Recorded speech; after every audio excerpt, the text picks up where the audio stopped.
संस्थापनार्थाय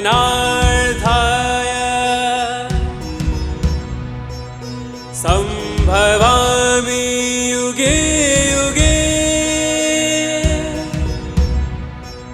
संभवामि युगे युगे संभवामि युगे युगे। इस ईश्वर का अनुभव कौन नहीं कर सकता। ईश्वर ईश्वर ईश्वर बातें हम बहुत कर रहे हैं, लेकिन इस ईश्वर का अनुभव कौन नहीं कर सकता। इस चर्चा से अब का आगामी जो श्लोक है 15 नंबर का, वो शुरू होता है 15वां श्लोक। न मां दुष्कृतिनः मूढा प्रपद्यन्ते नराधमा मा अभ्यज्ञानाः आसुरं भावमाश्रिताः। माया के द्वारा जिनका ज्ञान हरा जा चुका है, ऐसे आसुर स्वभाव को धारण किए हुए मनुष्य में नीच दूषित कर्म करने वाले मूढ़ लोग मुझे नहीं बचते। कौन मुझे नहीं प्राप्त कर सकता, कौन मेरी भजना नहीं कर सकता। ईश्वर स्वरूप को कौन प्राप्त कर सकता है, कौन नहीं कर सकता। अब नहीं कर सकने वालों के 4 टाइप के लोगों की लिस्ट दी है इसके अंदर। पहले, माया के द्वारा जिसका ज्ञान हरा जा चुका है, लिखा है कि नहीं। माया के द्वारा जो नहीं है वही उसे सत्य लगता है, क्षणिक में ही सुख खोजते। और आज तो तुम्हें पता चला उस क्षणिक में सार रखा ही नहीं है, वो अंश ही ईश्वर जी ने उस अंश को ही वहां से हटा दिया है। सत चित आनंद रूप है, लेकिन चित्त तो आनंद नाम की 2 शक्ति ही ईश्वर ने जड़ में से निकाल दी है, जड़ के ऊपर आवृत कर दी, निकाल दी नहीं कहेंगे, पर्दा डाल दिया उसके। लेकिन फिर भी जिसको अभी यह रहता है, यह मूढ़ता रहती है कि नहीं सुख तो पदार्थ में से ही, ये माया से जबरदस्त ढका हुआ इंसान है। शुरू में ऐसा लगेगा, थोड़ी देर में नहीं, इस वस्तु से नहीं, इस वस्तु से आनंद मिलेगा, वस्तु व्यक्ति से आनंद मिलेगा।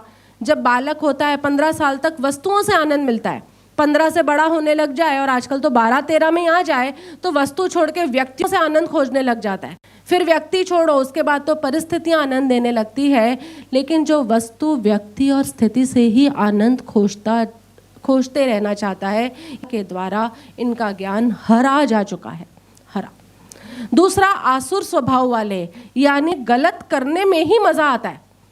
उनको बोलो ना कि वहाँ आनंद नहीं है तो वो क्या जवाब देंगे, पर हमें तो बड़ा मज़ा आता है क्लब जाने में, दारू पीने में, गलत काम करने में, जुआ खेलने में, वेश्यागमन करने में। टेररिस्ट से पूछो, वो लोग भी करते होंगे, कहीं एक आध बम वम फोड़ के आते होंगे तो दुखी होके बैठते होंगे क्या? तुम्हें क्या लगता है?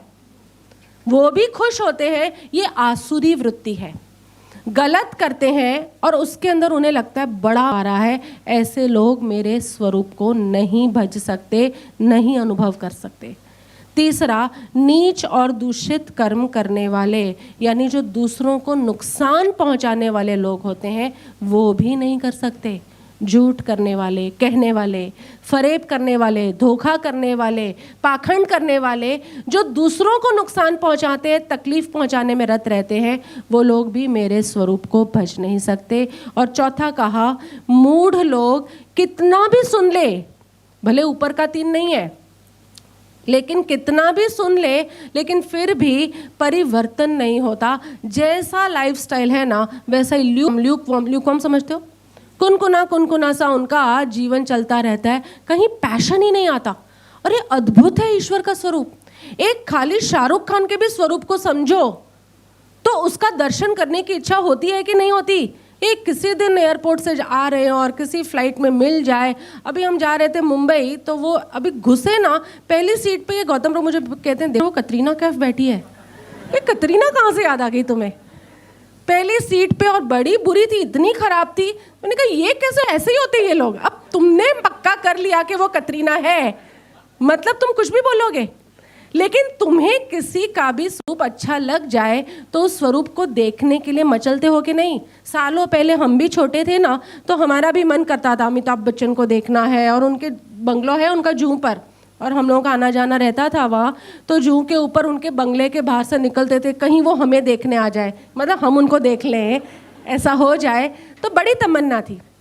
किसी को का थोड़ा सा एक्टिंग टैलेंट भी तुम देख लो, तुम उसके फैन बन जाओ, तो तुम्हारे को उसका दर्शन का मन करता है कि नहीं करता। तो ये ईश्वर जबरदस्त रूप, और क्या एक्टिंग कर रहा है, छुप कर बैठा है, सबके भीतर पसरा पड़ा है लेकिन फिर भी छुप के बैठा है। इससे बड़ा एक्टर कौन होगा? छुप के बैठा है।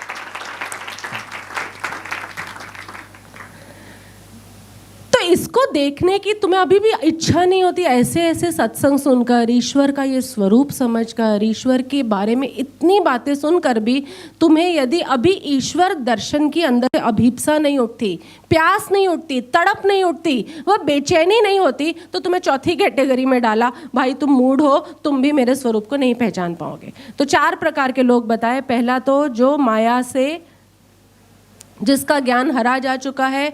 दूसरा जो आसुरी वृत्ति वाला है, यानी गलत करता है और कहता है भाई हम तो इसी में हैप्पी है, हम एंजॉय कर रहे हैं। तीसरा नीच और दूषित कर्म करने वाला, यानी दूसरों को तकलीफ देने वाला, नुकसाने वाला। और चौथा मूढ़, इतना इतना सुनता है। ये चौथी कैटेगरी किसके ऊपर अप्लाई हो रही है वैसे? हाँ, तुम्हें ठीक से पता है ना, तुम्हें लगेगा ये किस पर बात कर रहे हैं, पता नहीं होंगे कोई लोग, लेकिन ये 4th category totally goes on you and me, हम लोगों के लिए जो इतना सुनते हैं लेकिन सुनने के बाद भी अभी उन्हें वो अंदर से प्यास नहीं उठती, अंदर से तड़प नहीं आती। ये ऐसे लोग भी ईश्वर को नहीं पा सकते। और ये तड़प का ही संबंध अश्रु से है। जिक्र प्यारे का या जिक्र प्यारे से अश्कों से होता है, क्योंकि उसके साथ कम्युनिकेट करने का और कोई ढंग नहीं है। जब वो कम्युनिकेट का है ना, देखो तुम्हारे को उससे कम्युनिकेट करना हो, उससे मिलना हो, बातचीत करनी हो, तो ढंग ये है। और जब वो जवाब देता है ना, तो भी यही का है, ढंग यही है। यहाँ से कुछ बरसता है, अंदर गूज बम्स उठते हैं, अंदर गला भरता है। मैंने बहुत सालों पहले सत्संगों में समझाया है, जब ईश्वर तुमसे कम्युनिकेट करने लगे तब समझना अकारण आंखों से आंसू गिरेंगे, अकारण गुज़बम्स तुम्हारे उठने लगेंगे, अकारण तुम्हारा गला बोलते बोलते भरने लगेगा। ये क्या हो रहा है? दीज आर द मोमेंट्स जब वो ईश्वरीय शक्ति तुम्हारे साथ संपर्क साधने की कोशिश कर रही है। नेक्स्ट, अब 4 प्रकार के लोगों की बात हो रही है जो ईश्वर को पसंद है और जो उनको भजते भी हैं और जिन्हें ईश्वर की अनुभूति भी होती है।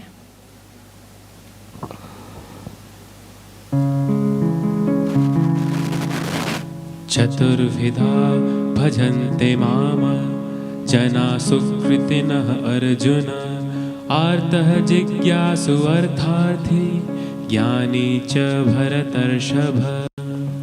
हे भरतवंशियों में श्रेष्ठ अर्जुन, उत्तम कर्म करने वाले, अर्थार्थी, जिज्ञासु और ज्ञानी, ऐसे 4 प्रकार के भक्तजन मुझको भजते हैं। 4 प्रकार के भक्त बताए। पहला अर्थार्थी, यानी धन के लिए भगवान की भक्ति करने वाला, लेकिन कहा इसको भी धन के लिए भी जाता भगवान के पास है, झूठ फरेब पाखंड की तरफ नहीं जाता, अनीति की तरफ नहीं जाता, जाए ना देवों की तरफ जाता है। जाएगा किसके पास? अर्थ चाहिए, धन संपत्ति चाहिए, तो उसके लिए भी जाता है भगवान की तरफ या ईश्वर की तरफ। अब तुम स्वरूप समझ गए हो तो ईश्वर की तरफ जाता है, ये भी भक्त है मेरा। दूसरा, ये अर्थार्थी भक्त के अंदर में ये कथा तो ध्रुव की है कि ध्रुव ने ऐसा भजन किया भगवान का, नारद से उनको एक 12 अक्षर का मंत्र मिला और कारण कुछ ऐसा हुआ कि अपने पिता की गोदी में बैठना चाहता था राजा उत्तम, उनके बाप ध्रुव के, और अपने बाप की गोदी में बैठना चाहता था। तेली माँ थी, जो दूसरी माँ थी, उनको ये पसंद नहीं था, तो उन्होंने वो जैसे ही गोदी में बैठने गया ना, तो उसको गोदी से हटा दिया। ध्रुव ने बोला मेरी गलती क्या है? 8 साल का बालक, उसे क्या पता कुछ कि पहली माँ दूसरी माँ, लेकिन उसने पूछा मेरी गलती क्या है? तो छोटी माँ ने भी, तूने ऐसा पुण्य नहीं किया, तूने ऐसा कुछ पुण्य उपार्जन नहीं किया, इसलिए तू नहीं बैठ सकता गोदी में। जो मेरा बच्चा है ना, वही बाप की गोदी में बैठेगा। अब ये बालक ध्रुव तो निकल पड़ा कि मैं भी ऐसा पुण्य अर्जूंगा जिससे अपने पापा की गोदी में आके बैठ सकूं। और निकलते निकलते उसकी प्यास ऐसी थी ना कि रास्ते में नारद मिले। ये बड़ी प्यारी कथा है। नारद मिले, नारद ने उनको 12 अक्षर का मंत्र दिया, 12 अक्षर मंत्र बड़ा फेमस है। उसके बाद उसकी साधना में चले गए 3 महीने तक बस केवल उस मंत्र का आधार लेकर उसमें खोए रहे। 3 महीने बाद स्वयं ईश्वर प्रकट हुए वासुदेव रूप में और उन्होंने कहा बोल चाहिए। ध्रुव ने कहा मालूम नहीं है क्यों शुरू किया था। भक्ति करते करते ही चाहता तो था अर्थ प्राप्ति, पुण्य प्राप्ति। अर्थ यानी पुण्य भी हो गया, संपत्ति हो गई। पुण्य की प्राप्ति के लिए उसने भजा, लेकिन यदि वो भजन में लीन आता है तो उस पुण्य और संपत्ति चाहे मिले चाहे ना मिले, भगवान के अंदर का चित्त लग ही जाता है, इसलिए भक्त कहा।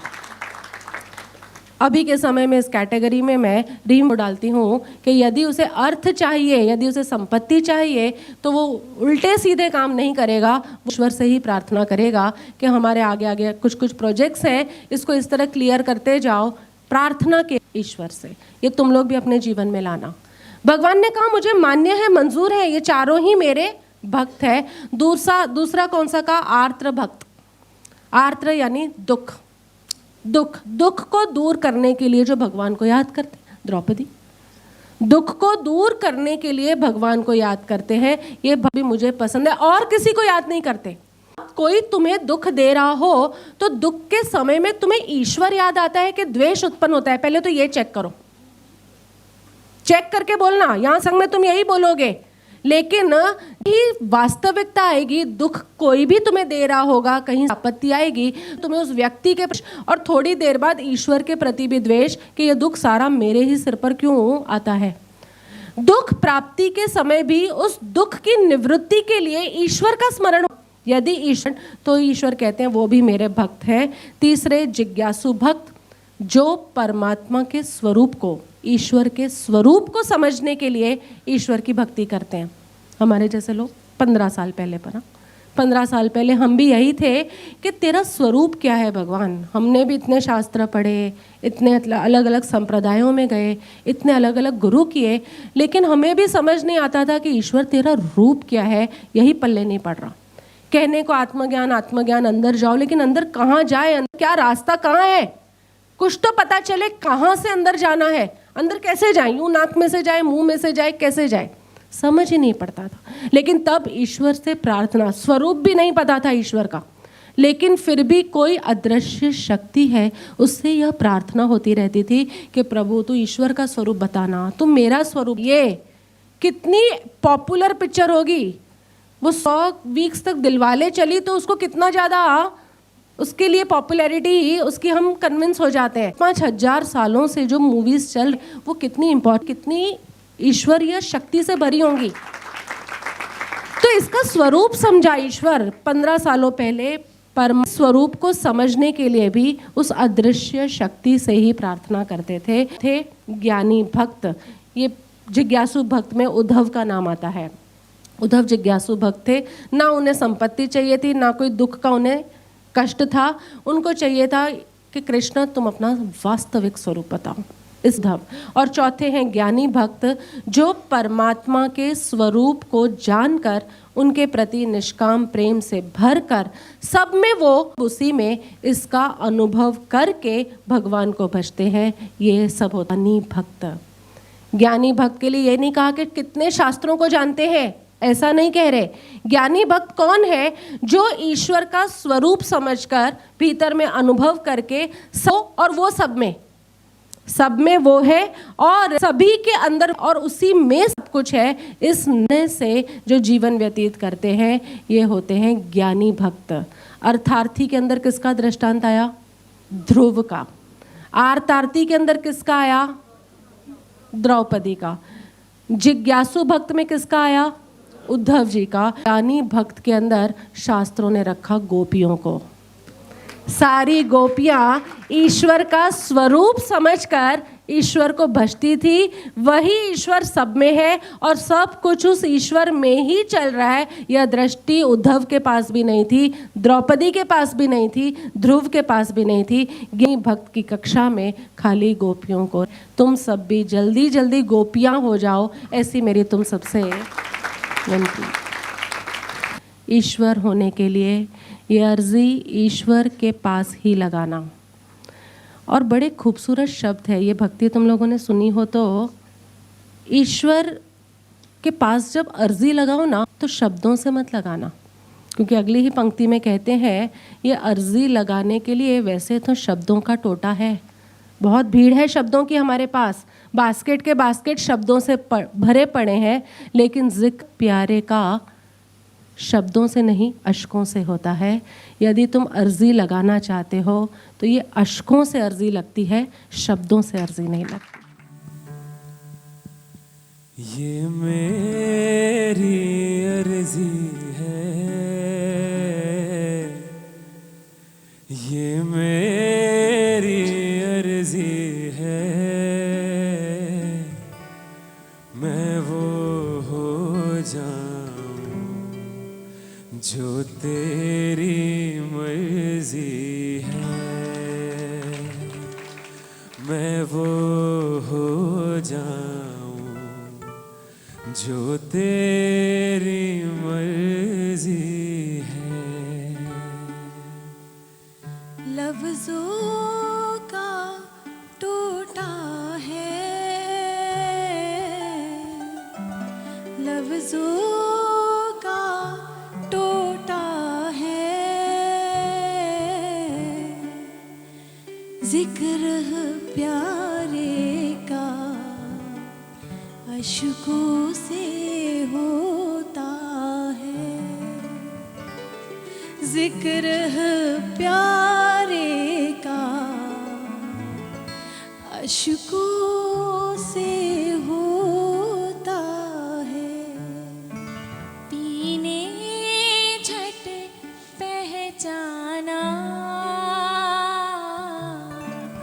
पीने झट पहचाना, दीवानों में था मैं सबसे दीवाना, दीवानों में था मैं सबसे दीवाना। मन का दर्पण माझा, मन का दर्पण माझा, एक दिखे दोनों जो हीर वही राजा,